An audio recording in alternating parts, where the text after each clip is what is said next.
Remarkable personality. ഈ ഒരു theme ഏകദേശം ഒരു 6 മാസങ്ങൾക്ക് മുമ്പ് ഈ മൈൻഡ് പ്ലസ് സെഷനിൽ ഞാൻ എടുത്തിട്ടുണ്ട്. അപ്പൊ നമുക്ക് വീണ്ടും ആ ഒരു ടോപ്പിക്കിലേക്ക് കൂടെ കടന്നു. റിമാർക്കബിൾ പേഴ്സണാലിറ്റി എന്ന് പറഞ്ഞു കഴിഞ്ഞാൽ നമുക്ക് എല്ലാവർക്കും അറിയാം, തിളക്കമാർന്ന വ്യക്തിത്വം. തിളക്കമാർന്ന വ്യക്തിത്വം ആഗ്രഹിക്കാത്തവരായിട്ട് ആരും ഉണ്ടെന്ന് എനിക്ക് തോന്നുന്നില്ല. അപ്പൊ തിളക്കമാർന്ന വ്യക്തിത്വത്തിലേക്കുള്ള എങ്ങനെയാണ്, അല്ലെങ്കിൽ ആ തിളക്കമാർന്ന വ്യക്തിത്വം കെട്ടിപ്പടുക്കേണ്ടതെന്നുള്ളതിനെ കുറിച്ചുള്ള ഒരു എത്തിനോട്ടമാണ് ഇന്നത്തെ ഈ വിഷയത്തിലൂടെ നമ്മൾ ഉദ്ദേശിക്കുന്നത്. Beauty captures your attention and personality captures your heart. Oscar wild. Irish കവിയും നാടകകൃത്തുമായിരുന്ന ഓസ്കാർ വൈൽഡ് പറഞ്ഞിരിക്കുന്നത്, സൗന്ദര്യം നമ്മുടെ ശ്രദ്ധയെ ആകർഷിക്കുന്നു, അതേസമയം പേഴ്സണാലിറ്റി നമ്മുടെ ഹൃദയത്തിൽ ആഞ്ഞു പതിക്കുന്നു അല്ലെങ്കിൽ ആഴ്ന്നിറങ്ങുന്നു എന്നാണ്. ആ രണ്ട് കാര്യങ്ങളും വളരെ വ്യത്യാസമുണ്ട്. സൗന്ദര്യത്തിന്റെ ശ്രദ്ധ എന്ന് പറയുന്നത് വളരെ കുറച്ചു നേരം മാത്രമേ ഉണ്ടാവുള്ളൂ. എന്നാൽ പേഴ്സണാലിറ്റി എന്ന് പറയുന്നത് ഹൃദയത്തിൽ പതിക്കുന്നത് കൊണ്ട് തന്നെ നീണ്ടു നിൽക്കും എന്നർത്ഥം. ഈ പേഴ്സണാലിറ്റി എന്ന പദത്തിന്റെ ഉത്ഭവം ലാറ്റിൻ പദമായ പേഴ്സണ എന്ന വേർഡിൽ നിന്നാണ്. പേഴ്സണ എന്ന വേർഡ് അർത്ഥമാക്കുന്നത് പണ്ടുകാലത്ത് ഗ്രീക്ക് കലാകാരന്മാരും കലാകാരികളും അവരുടെ കലാപ്രകടന വേളകളിൽ മുഖത്തണിഞ്ഞിരുന്ന മുഖംമൂടിയാണ് പേഴ്സണ എന്നതുകൊണ്ട് ഉദ്ദേശിക്കുന്നത്. അപ്പോൾ വളരെ കാലം പേഴ്സണാലിറ്റി എന്നതിന്റെ അർത്ഥം ബാഹ്യമായ വേഷഭൂഷാദികളും സംസാരവും എന്നായിരുന്നു. ഇനി നമ്മൾ മനുഷ്യൻ എന്ന് പറയുന്ന ഒരു സാമൂഹ്യ ജീവിയാണ്. അവൻ ഒറ്റയ്ക്ക് ഒരു ഗുഹയിൽ ജീവിക്കുന്നവനല്ല, സമൂഹത്തിൽ ജീവിക്കുന്നവൻ. അപ്പൊ അവന് സമൂഹത്തിൽ നിന്ന് കിട്ടുന്ന എന്തൊക്കെയാണ്? പ്രചോദനങ്ങളും പ്രേരണകളും, സ്റ്റിമുലൻസ്. അത് നമ്മൾ എങ്ങനെയാണ് പ്രതികരിക്കുക? പ്രതികരണങ്ങളാണ് റെസ്പോൺസ്, അല്ലെ? നമുക്ക് ലഭിക്കുന്ന പ്രചോദനങ്ങളെയും പ്രേരണകൾക്കും എഗെയിൻസ്റ്റ് ആയിട്ട് നമ്മൾ പ്രതികരിക്കുന്നത് സംസാരമാകാം, നമ്മുടെ മനസ്സിൽ നടക്കുന്ന ചില സംസാരങ്ങളാകാം, അല്ലെങ്കിൽ ബാഹ്യമായിട്ടുള്ള പെരുമാറ്റമാകാം. ബിഹേവിയർ എന്ന് പറയുമ്പോൾ ഇതാണ് നമ്മുടെ ഉള്ളിൽ നടക്കുന്ന ചിന്തകളുടെ ബാഹ്യമായിട്ടുള്ള പ്രകടനം. അപ്പോൾ പേഴ്സണാലിറ്റി എന്നതുകൊണ്ട് ഡിക്ഷണറി മീനിങ് എന്ന് പറയുന്നത് നമ്മുടെ ഉള്ളിൽ ഉണ്ടാകുന്ന മനോവികാരങ്ങളും അതിനോട് നമ്മൾ പ്രതികരിക്കുന്ന രീതിയുമാണ് പേഴ്സണാലിറ്റി എന്ന് പറയുന്നത്. റിമാർക്കബിൾ എന്നതിന്റെ അർത്ഥം ഡിക്ഷണറിയിൽ പറയുന്നത് വളരെ വ്യത്യസ്തമായ, ഇല്ലെങ്കിൽ അസാധാരണമായ എന്തോ ഒരു സംഗതി എന്നാണ്. അപ്പൊ റിമാർക്കബിൾ പേഴ്സണാലിറ്റി എന്ന് പറയുമ്പോൾ തികച്ചും വ്യത്യസ്തമായ, അസാധാരണമായ, ഇല്ലെങ്കിൽ വേറിട്ട് നിൽക്കുന്ന ഒരു വ്യക്തിത്വം എന്നതാണ് റിമാർക്കബിൾ പേഴ്സണാലിറ്റി കൊണ്ട് ഉദ്ദേശിക്കുന്നത്. Personality is the dynamic organization within the individual of those psychophysical systems that determine his unique adjustment to his environment. Gordon Willard Allport. അദ്ദേഹം അമേരിക്കൻ മനഃശാസ്ത്രജ്ഞനും വ്യക്തിവൈശിഷ്ടത്തിന്റെ ഉപജ്ഞാതാക്കൾ ഒരാളുമായ പേഴ്സണാലിറ്റി ഡെവലപ്മെന്റിന്റെ ഒരു ഉപജ്ഞാതാവുമാണ് അദ്ദേഹം. അദ്ദേഹം പറഞ്ഞിരിക്കുന്നത്, പേഴ്സണാലിറ്റി ഇസ് ഡൈനാമിക് ഓർഗനൈസേഷൻ. എന്തോ ഒരു വളരെ വ്യത്യസ്തമായിട്ടുള്ള ഒരു സംഗതിയാണ് പേഴ്സണാലിറ്റി എന്ന് പറയുന്നത്. എന്താണത്? നമ്മുടെ ഉള്ളിൽ, അതായത് നമ്മൾ ബാഹ്യമായിട്ടുള്ള നമ്മുടെ പരിതസ്ഥിതികളുമായിട്ട് താതാത്മ്യം പ്രാപിക്കാനായിട്ട് നമ്മളുടെ ഉള്ളിൽ ഉടലെടുക്കുന്ന മനോവികാരങ്ങളും അതിനോട് ആനുപാതികമായിട്ട് നാം പ്രകടിപ്പിക്കുന്ന ബാഹ്യമായിട്ടുള്ള ചേഷ്ടകളും സംസാര രീതിയും എല്ലാം കൂടി ചേർന്നതാണ് പേഴ്സണാലിറ്റി എന്നുള്ളതാണ്. ഇദ്ദേഹത്തിന്റെ ഈ പ്രചാരം ലഭിച്ചിട്ടുള്ള ഒരു വ്യാഖ്യാനമാണ് ഈ പേഴ്സണാലിറ്റിയെ കുറിച്ചുള്ളത്. Remarkable person is a fully functioning person. Remarkable person, അല്ലെങ്കിൽ വ്യക്തി വൈശിഷ്ട്യമുള്ള ഒരു വ്യക്തി, അയാള് ഫുള്ളി ഫങ്ഷനിങ് പേഴ്സൺ. എന്താണ് ഈ ഫുള്ളി ഫങ്ഷനിങ് പേഴ്സൺ എന്ന് പറഞ്ഞത്? അതായത് താൻ ഏർപ്പെടുന്ന ഏത് കാര്യമാകട്ടെ, ഓഫീസ് കാര്യമാകട്ടെ, തന്റെ സ്വന്തം കാര്യമാകട്ടെ, വ്യക്തി ജീവിതത്തിലെ കാര്യങ്ങളാകട്ടെ, അല്ലെങ്കിൽ കുടുംബത്തിന് വേണ്ടിയാകട്ടെ, അല്ലെങ്കിൽ സമൂഹത്തിന് വേണ്ടിയാകട്ടെ, അതിൽ സമഗ്രമായിട്ടുള്ള പ്രവർത്തനക്ഷമത, കർമ്മോത്സുകത എല്ലാത്തിലും പ്രകടിപ്പിക്കുന്നുണ്ട്. ഇതിലും ഒരു അലസ മനോഭാവത്തോടു കൂടിയല്ല, പക്ഷെ എല്ലാ കാര്യങ്ങളും, താൻ ഏർപ്പെടുന്ന കാര്യങ്ങൾ അങ്ങേറ്റം വിജയിപ്പിക്കണം എന്ന ആഗ്രഹത്തോടെ പ്രവർത്തിക്കുന്നതിനാണ് ഫുള്ളി ഫങ്ഷനിങ് പേഴ്സൺ എന്ന് പറയുന്നത്. Always be your self, express your self, personality Bloom's from inside. നമുക്ക് എല്ലാവർക്കും അറിയാം, ബ്രൂസ്ലി, മാർഷ്യൽ ആർട്സ് വിദഗ്ധനായിരുന്ന ബ്രൂസ്ലി, അദ്ദേഹം പറഞ്ഞിരിക്കുന്നത് പേഴ്സണാലിറ്റി അഥവാ വ്യക്തിത്വം എന്ന് പറയുന്നത് ഉള്ളിൽ നിന്നും വിരിഞ്ഞു വരേണ്ട എന്നുമാണ്. തനതായ സ്വഭാവം, തനതായ ഭാവം പ്രകടിപ്പിക്കുക, അതാണ് പേഴ്സണാലിറ്റി എന്നുകൊണ്ട് അദ്ദേഹം ഉദ്ദേശിക്കുന്നത്. അതായത് മുഖംമൂടികൾ ഇല്ലാതെ, വച്ചുകെട്ടലുകളും ഏച്ചുകെട്ടലുകളും ഇല്ലാതെ നാം എങ്ങനെയാണോ നമ്മുടെ ഉള്ളിൽ ഒരു സംഗതിയെ കാണുമ്പോൾ, ഒരു വ്യക്തിയെ കാണുമ്പോൾ നമ്മുടെ ഉള്ളിൽ ഉണ്ടാകുന്ന ഭാവം, അത് പ്രകടിപ്പിക്കുന്ന രീതിയാണ് പേഴ്സണാലിറ്റി എന്ന് പറയുന്നത്. ഈ qualities of a fully functioning person എന്തൊക്കെയാണെന്നോ? ഒന്ന്, എന്തൂസിയാസം ആൻഡ് പോസിറ്റീവ്. നമുക്ക് എല്ലാവർക്കും അറിയാം, ഒരു ഫുള്ളി ഫങ്ഷനിങ് പേഴ്സണാലിറ്റി എന്ന് പറഞ്ഞാൽ അയാൾ എപ്പോഴും ഉന്മേഷവാനും ഉത്സാഹിയുമായിരിക്കും. അതുപോലെ തന്നെ നല്ലത് വരും എന്ന ശുഭാപ്തി വിശ്വാസത്തോടു കൂടി കാര്യങ്ങളിൽ ഇടപെടുന്ന വ്യക്തിയുമായിരിക്കും. Live in the present. നേരത്തെ രഹാന പറഞ്ഞതുപോലെ ഈ നിമിഷം അറിഞ്ഞ് ജീവിക്കുക, ഓരോ നിമിഷവും അറിഞ്ഞ് ജീവിക്കുക. നമ്മൾ മൈൻഡ്ഫുൾനെസ്സിലൂടെ നമ്മൾ ഒരുപാട് തവണ കേട്ടിട്ടുള്ളതാണ് ഈ ഒരു ടോപ്പിക്. Receptive and flexible. എന്താണ് ഈ റിസപ്റ്റീവ് ആൻഡ് ഫ്ലെക്സിബിൾ എന്ന് പറഞ്ഞാൽ? നമ്മൾ കാർക്കശ്യ സ്വഭാവം കാണിക്കുന്നില്ല, പിടിവാശിയില്ല, മറിച്ച് റിസപ്റ്റീവ്, സ്വീകാര്യത നമ്മൾ എല്ലാത്തിലും പ്രകടിപ്പിക്കുന്നു. മറ്റുള്ളവരെ കേൾക്കാനും അവരുടെ അഭിപ്രായങ്ങൾ ആരായാനുമുള്ള ഒരു സന്നദ്ധത പ്രകടിപ്പിക്കുന്നു. ലോജിക്കൽ തിങ്കിങ്, യുക്തിപൂർവ്വം വിവേകപൂർവ്വം കാര്യങ്ങളെ കാര്യകാരണ സഹിതം ചിന്തിച്ചതിന് ശേഷം മാത്രം, എടുത്തുചാടിയുള്ള പ്രവർത്തനമല്ല, അത്തരത്തിൽ ചിന്തിച്ചതിന് ശേഷം മാത്രം പ്രവർത്തിക്കുകയാണ്. Patience and humility. ക്ഷമയും വിനയവും. ഹ്യൂമിലിറ്റി, ഇത് രണ്ടും ഒരു വലിയൊരു ക്വാളിറ്റിയാണ് അല്ലെ. ക്ഷമയുണ്ടെങ്കിൽ നമുക്ക് നേടാൻ സാധിക്കാത്തതായിട്ട് യാതൊന്നും തന്നെയില്ല. അതുപോലെ തന്നെ വിനയം, ഞാനാണ് എല്ലാം എന്ന് പറഞ്ഞ് നടക്കുന്നതിൽ യാതൊരു അർത്ഥവുമില്ല. അങ്ങനെയുള്ളവരെ ആരും ഗൗനിക്കുകയുമില്ല. ഹാർമോണിയസ്, സഹവർത്തിത്വ മനോഭാവം, എല്ലാവരോടും സഹകരണത്തോടു കൂടി എല്ലാവരോടും കോപ്പറേറ്റ് ചെയ്ത് ജീവിതം മുന്നോട്ട് കൊണ്ടുപോകുന്ന ഒരു വ്യക്തിയായിരിക്കും ഈ fully functioning personality. Cooperative and create win win situations. എന്നോടൊപ്പം കൂടുന്നവർ, അത് ഓഫീസിലാകട്ടെ, വീട്ടിലെ ഫാമിലി മെമ്പേഴ്സ് ആകട്ടെ, സമൂഹത്തിൽ ഇടപഴകുമ്പോഴാകട്ടെ, എല്ലാവർക്കും വിജയം നേടണം എന്നുള്ള ആഗ്രഹത്തിലൂടെ എല്ലാവരെയും വിജയത്തിലേക്ക് നയിപ്പിക്കുന്ന, അല്ലെങ്കിൽ തന്റെ വിജയത്തിലൂടെ അല്ലെങ്കിൽ മറ്റൊരാളുടെ പരാജയത്തിലൂടെയാണ് താൻ മേന്മ പ്രകടിപ്പിക്കുന്നത് എന്നുള്ള ചിന്താഗതി അയാൾക്കില്ല. മറിച്ച് എല്ലാവരെയും, തന്നോടൊപ്പം ചേരുന്നവരെ എല്ലാം വിജയത്തിലേക്ക് നയിക്കുന്ന ഒരു പ്രകൃതമാണ്. കോഓപ്പറേറ്റീവ്, സഹകരണ മനോഭാവം. നേരത്തെ പറഞ്ഞതുപോലെ എല്ലാം തനിക്ക് വേണ്ടി മാത്രം എന്നുള്ളതല്ല, മറ്റുള്ളവർക്ക് കൂടി വേണ്ടി എന്നുള്ള രീതിയിൽ പ്രവർത്തിക്കും. Keeps emotions well under control. പരിസ്ഥിതികൾ എന്തുമായിക്കൊള്ളട്ടെ, സാഹചര്യങ്ങൾ നമുക്കറിയാം എപ്പോഴും മാറി മറിഞ്ഞുകൊണ്ടിരിക്കും അല്ലെ. അപ്പോഴെല്ലാം ഒരു ഇക്വിപോയിസ് ഓഫ് മൈൻഡ്, അതായത് മനസ്സിന്റെ ഇളക്കി മറിച്ചിലുകൾ ഇല്ലാതെ, മനസ്സ് അലകടൽ പോലെ അല്ല, പക്ഷെ ശാന്തമായ രീതിയിൽ ഏത് പ്രതിസന്ധിയെ നേരിടാനുള്ള കെൽപ്പും ശേഷിയും ശേമോഷിയും ഉണ്ടായിരിക്കുക. Personality is something in continuous formation through choice of action. John Dewey എന്ന അമേരിക്കൻ തത്വചിന്തകനും അദ്ദേഹം ഈ പ്രാഗ്മാറ്റിസം അഥവാ പ്രായോഗികതാവാദം എന്ന ചിന്താധാരയുടെ ഉപജ്ഞാതാക്കളിൽ ഒരാളാണ്. അദ്ദേഹം പറഞ്ഞിരിക്കുന്നത് personality is something in continuous formation through choice of action. അതായത് നാം തിരഞ്ഞെടുക്കുന്ന, ബോധപൂർവം തിരഞ്ഞെടുക്കുന്ന നമ്മുടെ പ്രവർത്തന രീതികളിലൂടെ നിരന്തരം രൂപാന്തരപ്പെട്ടുകൊണ്ടിരിക്കുന്ന എന്തോ ഒന്നാണ് വ്യക്തിത്വം എന്ന് പറയുന്നത്. അപ്പോൾ നമ്മൾ രണ്ട് വാക്കുകൾ ഇവിടെ ശ്രദ്ധിക്കേണ്ടത്, നിരന്തരം രൂപപ്പെട്ടുകൊണ്ടിരിക്കുന്ന, നമ്മൾ ബോധപൂർവം തിരഞ്ഞെടുക്കുന്ന, ഈ രണ്ട് വാക്കുകൾ നമ്മൾ വളരെയധികം സൂക്ഷിക്കുക. ഇനി നമുക്ക് ഒരു റിമാർക്കബിൾ പേഴ്സണാലിറ്റി ആകണമെന്നുണ്ടെങ്കിൽ തീർച്ചയായിട്ടും നമ്മളിപ്പോൾ ആദ്യമായിട്ട് വേണ്ടത് നാം ഇപ്പോൾ എവിടെ എത്തി നിൽക്കുന്നു, അല്ലെ ഒരു ഡെസ്റ്റിനേഷനിലേക്ക്, നമ്മൾ കാശ്മീരിലേക്ക് പോവുകയാണെങ്കിൽ നമ്മൾ ഇപ്പോൾ എവിടെ നിന്നാണ് തുടങ്ങുന്നത്, ട്രിവാൻഡ്രത്ത് നിന്നാണോ ആലുവയിൽ നിന്നാണോ ബാംഗ്ലൂരിൽ നിന്നാണോ തുടങ്ങുന്നത് എന്നുള്ളതിനെ കുറിച്ച് നമുക്ക് ബോധമുണ്ടായിരിക്കണം. അതുപോലെ തന്നെ റിമാർക്കബിൾ പേഴ്സണാലിറ്റി ആകണം എന്നുള്ളതാണെങ്കിൽ നമ്മളിപ്പോൾ നമ്മുടെ ഇപ്പോഴത്തെ സ്വഭാവത്തിലെ എന്തൊക്കെയാണ് ക്വാളിറ്റീസ്, എന്തൊക്കെയാണ് ദോഷങ്ങൾ എന്നുള്ളതിനെ കുറിച്ച് ഒരു വ്യക്തമായ ധാരണ ഉണ്ടായിരിക്കണം. എങ്കിൽ മാത്രമേ മുന്നോട്ട് പോകാൻ സാധിക്കൂ.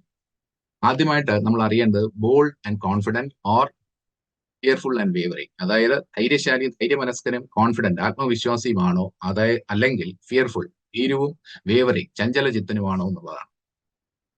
Decisive or confused. നേരത്തെ പറഞ്ഞതിന്റെ തന്നെ ഡിസൈസീവ്, തീരുമാനങ്ങൾ എടുക്കുന്നതിൽ വളരെ കെൽപ്പുള്ളവനാണോ, ശേഷിയുള്ളവനാണോ, അതോ ആകെ മൊത്തം ഒരു സംഭ്രാന്തിയും ഒരു അമ്പരം നിൽക്കുന്ന പ്രകൃതവുമാണോ ചെറിയ കാര്യങ്ങളിൽ പോലും എന്നുള്ളത് നാം സ്വയം അനലൈസ് ചെയ്യുക. Selfish or a contributor. സ്വാർത്ഥമതിയാണോ, എനിക്ക് വേണ്ടി മാത്രം ചെയ്യുന്ന അങ്ങനെയുള്ള ഒരു വ്യക്തിത്വമാണോ, അതോ കോൺട്രിബ്യൂട്ടർ, സമൂഹത്തിന് അല്ലെങ്കിൽ കുടുംബത്തിന് അല്ലെങ്കിൽ ഓഫീസിൽ എല്ലാം നമ്മൾ ഇടപെടുന്നതിലെല്ലാം തന്നെ കോൺട്രിബ്യൂട്ട് ചെയ്യാനായിട്ട് താല്പര്യം കാണിക്കുന്ന ഒരു വ്യക്തിയാണോ എന്നുള്ളത്. Rigid or flexible. നേരത്തെ പറഞ്ഞതുപോലെ റിജിഡ് അല്ലെങ്കിൽ ഫ്ലെക്സിബിൾ, അതായത് നേരത്തെ പറഞ്ഞ ആ ഒരു സ്വീകാര്യാത്മകത, നമുക്ക് ഒരു പിടിവാശിയില്ല എന്ന് പറഞ്ഞു കഴിഞ്ഞാൽ മറ്റുള്ളവരെ കേൾക്കാനും അവരുടെ ഭാഗത്ത് അല്ലെങ്കിൽ അവരുടെ ഷൂസിൽ നിന്നുകൊണ്ട് ചിന്തിക്കാനും തയ്യാറാകുന്ന വ്യക്തിയാണോ. ഫ്ലെക്സിബിൾ, ഒരു അയഞ്ഞ സമീപനം, അതാണ്. Fearful or gloomy. എപ്പോഴും ഉന്മേഷവും സന്തോഷവുമാണോ നമ്മുടെ മുഖത്ത് കാണുന്ന മുഖമുദ്ര, അഥവാ സന്താപവും ഒരു ആകെ മൊത്തം ഒരു എന്താ പറയാ വിഷാദമഗ്നായിട്ട് നടക്കുന്ന ഒരു സ്വഭാവമാണോ. Helpful or non cooperative. മറ്റുള്ളവരെ സഹായിക്കാൻ സന്നദ്ധ കാട്ടുന്നുണ്ടോ, അതോ നോൺ കോപ്പറേറ്റീവ് ആണോ, സഹകരണ മനോഭാവം ഒട്ടുമില്ല, എങ്ങനെയാ ആയിക്കോട്ടെ ഞാൻ ഇതിലൊന്നും ഇടപെടുകയില്ല, എന്റെ ഒരു കോൺട്രിബ്യൂഷൻ ഉണ്ടാകില്ല എന്ന് ചിന്തിച്ചിരിക്കുന്ന ആളാണോ.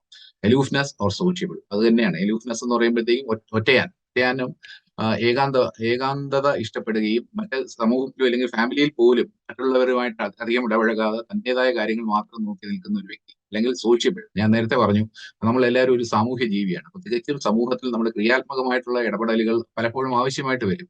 അങ്ങനെ ഉണ്ടെങ്കിൽ മാത്രമേ നമ്മൾ സമൂഹത്തിൽ ഒരു സാമൂഹ്യ ജീവി എന്നുള്ള രീതിയിൽ നമ്മൾ അറിയപ്പെടുകയും. Positive expectations are the mark of superior personality. Ryan Tracy അദ്ദേഹം പറഞ്ഞിരിക്കുന്നത് സകാരാത്മകമായ ചിന്തകൾ, അതായത് ശുഭാപ്തി വിശ്വാസം അല്ലെങ്കിൽ ഓപ്റ്റിമിസം, അത് ഒരു സുപ്പീരിയർ പേഴ്സണാലിറ്റി, തിളക്കമാർന്ന മേന്മയാർന്ന വ്യക്തിത്വത്തിന്റെ ഒരു വലിയൊരു അടയാളം എന്നാണ്. ഓപ്റ്റിമിസം ഒരു റിമാർക്കബിൾ പേഴ്സണാലിറ്റിയെ സംബന്ധിച്ചിടത്തോളം തികച്ചും അത്യന്താപേക്ഷിതമാണ്. How to be a remarkable person, എങ്ങനെ നമുക്ക് ഒരു റിമാർക്കബിൾ പേഴ്സൺ ആയിട്ട് മാറാം എന്ന്. ഒന്ന്, ഡിസൈഡ് ടു ബി റിമാർക്കബിൾ. ആദ്യം ഞാൻ സ്വയം തീരുമാനിക്കാം നമ്മളിപ്പോ എന്താകണം ഇല്ലെങ്കിൽ എവിടെ പോകണം എന്നുള്ളത് ഞാൻ തന്നെ തീരുമാനിച്ചേ പറ്റുള്ളൂ. എനിക്കൊരു റിമാർക്കബിൾ പേഴ്സണാലിറ്റി, എന്റെ പേഴ്സണാലിറ്റി ഒരു റിമാർക്കബിൾ തിളക്കമാർന്നതാക്കണമെന്ന് ഞാൻ സ്വയം തീരുമാനിക്കുക. Love, accept, trust and trust yourself. രണ്ടാമത് വേണ്ടത്, അങ്ങനെ ആയിക്കഴിഞ്ഞാൽ ആദ്യമായിട്ട് ഞാൻ എന്നെ സ്നേഹിക്കുക, അല്ലെ. സെൽഫ് ലവ് എന്നുള്ള ടോപ്പിക് നമ്മളിവിടെ എടുക്കാറുണ്ട്. അക്സെപ്റ്റ്, ഞാൻ എന്നെ അംഗീകരിക്കുക. ആൻഡ് ട്രസ്റ്റ്, എന്നിൽ വിശ്വാസം ഉണ്ടാകണം. എന്നിൽ വിശ്വാസം ഉണ്ടെങ്കിൽ മാത്രമേ ഞാൻ ചെയ്യുന്ന കാര്യങ്ങൾ ആത്മാർത്ഥമായിട്ട് എനിക്ക് ചെയ്യാൻ സാധിക്കുകയുള്ളൂ. അപ്പോൾ love, accept and honesty and integrity. നമുക്ക് എല്ലാവർക്കും അറിയാം സത്യസന്ധത, ആത്മാർത്ഥത, ഇത് രണ്ടും ഉണ്ടെങ്കിൽ തീർച്ചയായിട്ടും നമ്മൾ വേറിട്ട് തന്നെ നിൽക്കും. സെൽഫ് കോൺഫിഡൻസ്, ആത്മവിശ്വാസം ഇല്ലെങ്കിൽ നമുക്ക് ഒന്നും തന്നെ, ഏത് കാര്യം, ചെറിയൊരു കാര്യമായിരുന്നാൽ പോലും, ഒരു സൈക്കിൾ ചവിട്ടണമെങ്കിൽ പോലും സ്വയം ഒരു ആത്മവിശ്വാസം ഇല്ലെങ്കിൽ ബുദ്ധിമുട്ടാണ്. കീപ് യുവർ പ്രോമിസസ്, ഇത് വളരെ പ്രധാനമാണ്. നമ്മുടെ വാക്കുകൾ പാലിക്കുക. ഇവിടെ പറ്റുന്ന എന്താ കുഴപ്പമെന്ന് വെച്ച് കഴിഞ്ഞാൽ നമ്മുടെ കുട്ടികളോടൊക്കെ ആയിരുന്നാൽ പോലും നമ്മൾ ചില വാക്കുകൾ കൊടുക്കും. പക്ഷെ ഫാമിലി മെമ്പേഴ്സ് അല്ലേ, കുട്ടികളല്ലേ, നമ്മുടെ കുഞ്ഞുങ്ങളല്ലേ എന്നൊക്കെ വിചാരിച്ചിട്ട് നമ്മൾ അത് എപ്പോഴും കീപ്പ് ചെയ്യാൻ ശ്രദ്ധിക്കാറില്ല. അങ്ങനെ വരുമ്പോൾ ഉണ്ടാകുന്ന പ്രശ്നം, ഇത് ജനറലൈസ് ചെയ്തിട്ട് നമ്മൾ പുറത്തേക്ക്, നമ്മുടെ കൊളീഗ്സിന്റെ അടുത്തായിരുന്നാലും ഓഫീസിലായിരുന്നാലും എല്ലാം തന്നെ നമ്മൾ ഇത്തരത്തിലുള്ള ഒരു കീപ് യുവർ പ്രോമിസസ് എന്നുള്ളതിൽ നമ്മൾ പിന്നോക്കം പോകും. അതൊരിക്കലും പാടില്ല. ലോജിക്കൽ ആൻഡ് റീസണബിൾ, നേരത്തെ പറഞ്ഞതുപോലെ വളരെ യുക്തിപൂർവ്വം, വിവേകപൂർവ്വം, കാര്യകാരണ സഹിതം കാര്യങ്ങളെ അപഗ്രഥിക്കാനും അതനുസരിച്ച് പെരുമാറാനുമുള്ള ഒരു കഴിവ്. അഡ്വഞ്ചറസ് ആൻഡ് ക്രിയേറ്റീവ്, സൃഷ്ടിപരമായിട്ട് സമൂഹത്തിൽ ഇടപെടുക എന്ന് ഞാൻ നേരത്തെ പറഞ്ഞു. അത് തന്നെയാണ് വീണ്ടും പറയുന്നത്. സൃഷ്ടിപരമായിട്ട് ചിന്തിക്കാനും അതുപോലെ തന്നെ മറ്റുള്ളവർക്കും കൂടെ നന്മ വരണം എന്നുള്ള ഉദ്ദേശം നമ്മുടെ ഉള്ളിൽ ഉദിക്കുന്ന രീതിയിൽ ചിന്തിക്കാൻ പ്രേരിപ്പിക്കുന്ന, അതുപോലെ അഡ്വഞ്ചറസ്, അല്പം സാഹസികതയും വേണം ജീവിതത്തിൽ. അഡാപ്റ്റ് ഗിവേഴ്സ് ഗെയിൻ ഫിലോസഫി, കൊടുക്കുന്തോറും ഏറിടും, നമ്മൾക്ക് എല്ലാവർക്കും അറിയാവുന്നതാണ് അല്ലെ. അപ്പൊ നമ്മൾ എന്താണോ കൊടുക്കുന്നത്, നന്മ വിതച്ചാൽ നന്മ കിട്ടും, തിന്മയാണെങ്കിൽ തീർച്ചയായിട്ടും തിന്മ തന്നെ കിട്ടും. അപ്പൊ ഗിവേഴ്സ് ഗെയിൻ ഫിലോസഫി, ആ ഒരു തത്വചിന്തയിൽ ജീവിതം കെട്ടിപ്പടുക്കാനായിട്ട് ശ്രമിക്കുക. മാർക്സ് ഓഫ് റിമാർക്കബിൾ പേഴ്സണാലിറ്റി, അപ്പൊ നമ്മൾ ഇങ്ങനെ ശ്രമിച്ചു തുടങ്ങുമ്പോൾ നമ്മൾ കാണുന്ന അടയാളങ്ങൾ അല്ലെങ്കിൽ വ്യത്യാസങ്ങൾ എന്തൊക്കെയാണെന്നുള്ളത് നോക്കാം. ഒന്ന്, magnetic attraction, others are drawn to them. നമുക്കറിയാം, ഒരു വ്യക്തി നമ്മൾ ഒരു ഹാളിലേക്ക് ഒരു കടന്നു വരുമ്പോഴത്തേക്കും, ആര്, സെലിബ്രിറ്റിയോ ഒന്നും ആകണ്ട, ഒരു സാധാരണ വ്യക്തി കടന്നു വരുമ്പോൾ തന്നെ പലപ്പോഴും നമ്മളുടെ ശ്രദ്ധ അയാളിലേക്ക് പോകും. എന്തുകൊണ്ടാണ് അയാളിലേക്ക് ആ ശ്രദ്ധ പോകുന്നത്? തീർച്ചയായിട്ടും അയാളിൽ ഒരു വ്യത്യസ്തമായിട്ടുള്ള എന്തൊക്കെയോ ക്വാളിറ്റീസ് നമ്മൾ കാണുന്നു. ഒരു മാഗ്നറ്റിക്, മറ്റുള്ളവരെ ആകർഷിക്കാൻ ഉതകുന്ന തരത്തിലുള്ള ഒരു വ്യക്തി പ്രഭാവം നാം അറിയാതെ നമ്മിൽ ഉണ്ടാകും. Remain as A power house of strength and inspiration, മറ്റുള്ളവർക്ക് ഒരു പ്രചോദനമാകുന്ന, അവർക്ക് വേണ്ടുന്ന ഒരു സ്രോതസ്, എനർജി സ്രോതസ്, ഒരു ഊർജ്ജ സ്രോതസ്സായി മാറുന്ന തരത്തിലായിരിക്കും നമ്മൾ ഇപ്പോഴും നിൽക്കുക. ആരെന്ത് ആവശ്യമെന്ന് ആവശ്യപ്പെട്ടിരുന്നാലും, എന്ത് സൊല്യൂഷൻ ആണെങ്കിലും നമുക്ക് എന്തെങ്കിലും അവർക്ക് കോൺട്രിബ്യൂട്ട് ചെയ്യാനുള്ള ഒരു കഴിവ് നമ്മളുണ്ടാകും. Solution centred, not problem focus, ഇതും വളരെ പ്രധാനമാണ്. നമുക്ക് പ്രശ്നങ്ങളില്ലാത്ത ജീവിതമില്ല അല്ലെ. ചെറിയ കാര്യങ്ങളായിരുന്നാലും വലിയ കാര്യങ്ങളായിരുന്നാലും പ്രശ്നങ്ങളുടെ ഒരു പരമ്പരയിലൂടെയാണ് ഓരോ ദിവസവും നമ്മൾ കടന്നു പോകുന്നത്. അപ്പൊ ആ പ്രശ്നങ്ങളെ എങ്ങനെ നേരിടും എന്നുള്ളതാണ്. അപ്പൊ പ്രശ്നങ്ങളിൽ മാത്രം ഫോക്കസ് ചെയ്യുകയാണെങ്കിൽ തീർച്ചയായിട്ടും പ്രശ്നത്തിന് പരിഹാരം കണ്ടെത്തുക ബുദ്ധിമുട്ട്. നേരെ മറിച്ച് സൊല്യൂഷൻ സെന്റേർഡ് എന്ന് പറയുമ്പോഴത്തേക്കും പരിഹാരത്തിലാണ് നമ്മുടെ ശ്രദ്ധ പോകുന്നത്. അപ്പോൾ പലതരത്തിലുള്ള പരിഹാരങ്ങൾ ഓട്ടോമാറ്റിക്കലി ഒരേ പ്രശ്നത്തിന് പല ചോയ്സസ് നമ്മുടെ മുന്നിലേക്ക് വരും. Make others life interesting and fulfilling, നേരത്തെ പറഞ്ഞതുപോലെ തന്നെ മറ്റുള്ളവരുടെ ജീവിതത്തിൽ ക്രിയാത്മകമായിട്ട് പങ്കുവഹിക്കുകയും അവരുടെ ജീവിതത്തെ സമ്പുഷ്ടമാക്കുകയും സന്തോഷമാക്കാനും നമുക്ക് എന്ത് ചെയ്യാൻ പറ്റുന്നുള്ളതിനെ കുറിച്ച് ചിന്തിക്കുകയും, അതുമാതിരി മറ്റുള്ളവരിൽ ഇന്റർഫിയർ ചെയ്യല്ല അതിന്റെ അർത്ഥം. നേരെ മറിച്ച് നമ്മുടെ ആവശ്യമുണ്ടെങ്കിൽ, ഉദ്ദേശം ആവശ്യമാണെങ്കിൽ, എന്തെങ്കിലും സഹായം ആവശ്യമാണെങ്കിൽ, അത് എന്തുമായിക്കൊള്ളട്ടെ, അറിവ് പകർന്നു കൊടുക്കുന്നതിലാകട്ടെ, അല്ലെങ്കിൽ സമ്പത്ത് പങ്കുവെക്കുന്നതിലാകട്ടെ, ധനസഹായം ചെയ്യുന്നതിലാകട്ടെ, അങ്ങനെ നമുക്ക് മറ്റുള്ളവരുടെ ലൈഫിനെ എങ്ങനെ സമ്പുഷ്ടമാക്കാം എന്ന് ചിന്തിക്കും. ടേക്സ് അപ്പ് റെസ്പോൺസിബിലിറ്റി, ഉത്തരവാദിത്വങ്ങളിൽ നിന്ന് ഒരിക്കലും ഒഴിഞ്ഞു മാറുന്നില്ല. അറിഞ്ഞും അറിയാതെയും ഇല്ലേ, തന്റേതായിട്ടുള്ള ഡ്യൂട്ടീസ് ചെയ്യുക എന്നുള്ളത് ഓഫ് കോഴ്സ് എല്ലാവർക്കും ചെയ്യേണ്ടത് തന്നെയാണ്. പക്ഷെ മറ്റുള്ളവരുടെ ഡ്യൂട്ടീസ് പോലും, ഉത്തരവാദിത്വങ്ങൾ അറിഞ്ഞെടുത്തുകൊണ്ട് ഓഫീസിലായാലും വീട്ടിലായിരുന്നാലും മറ്റൊരാൾ ആവശ്യപ്പെടാതെ തന്നെ നാം ആ കാര്യങ്ങളും കൂടെ ചെയ്യുന്ന ഒരു മനോഭാവം, ഒരു പ്രകൃതം. How to evolve as a remarkable personality, അപ്പൊ ഇത്രയും ആയിക്കഴിഞ്ഞാൽ നാം ഇനി അറിയേണ്ടത് എങ്ങനെയാണ് റിമാർക്കബിൾ പേഴ്സണാലിറ്റി ആയിട്ട് മാറുക എന്നുള്ളതാണ്. A journey not a destination, അത് ആദ്യമായിട്ട് അറിയുക. ഇത് ഈ റിമാർക്കബിൾ പേഴ്സണാലിറ്റി എന്ന് പറയുന്നത് ജീവിതകാലം മുഴുവൻ നാം പിന്തുടരേണ്ടുന്ന ഒരു യാത്രയാണ്, അല്ലാതെ ഇതൊരു ഡെസ്റ്റിനേഷൻ, എത്തിച്ചേരേണ്ടുന്ന ഒരു സ്ഥലമല്ല.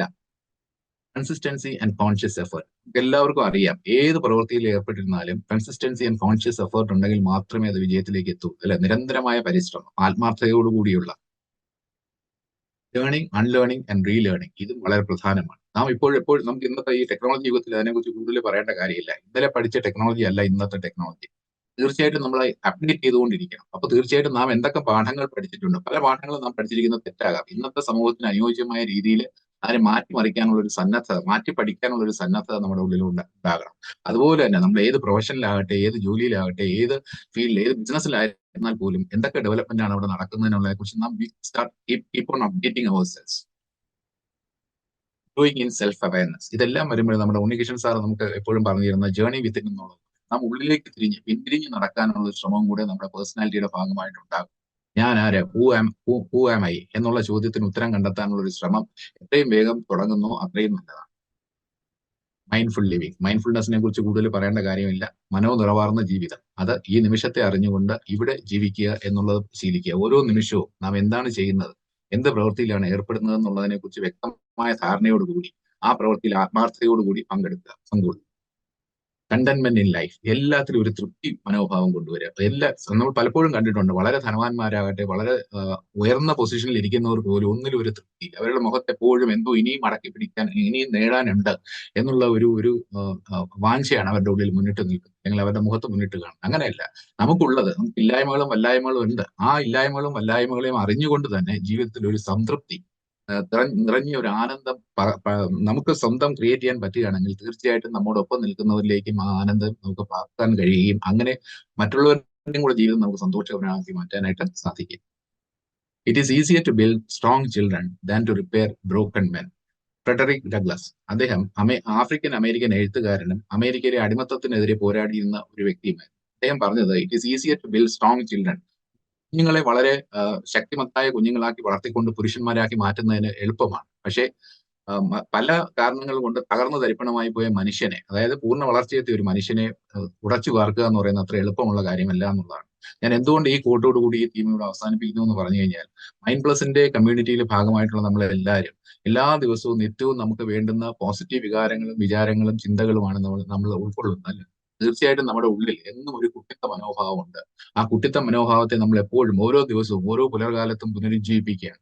അപ്പം കൗതുകം, ഉന്മേഷം, ജിജ്ഞാസ, ഇതൊക്കെ ആ കുട്ടിത്വത്തിന്റെ ഭാവമാണ്. അപ്പൊ തീർച്ചയായിട്ടും നമ്മളെല്ലാവരും പല പ്രായങ്ങളിൽ നിൽക്കുന്നവരാണ്. പക്ഷെ ആ പ്രായമൊന്നും ഇവിടെ ഒരു ബാധകമല്ല. തീർച്ചയായിട്ടും ഈ നിമിഷം മുതൽ നമുക്ക് we can take a pledge ourselves that will start live remarkable now onwards. ഇതോടുകൂടി ഈ തീം ഇവിടെ അവസാനിക്കുകയാണ്. Let us move on to the meditation.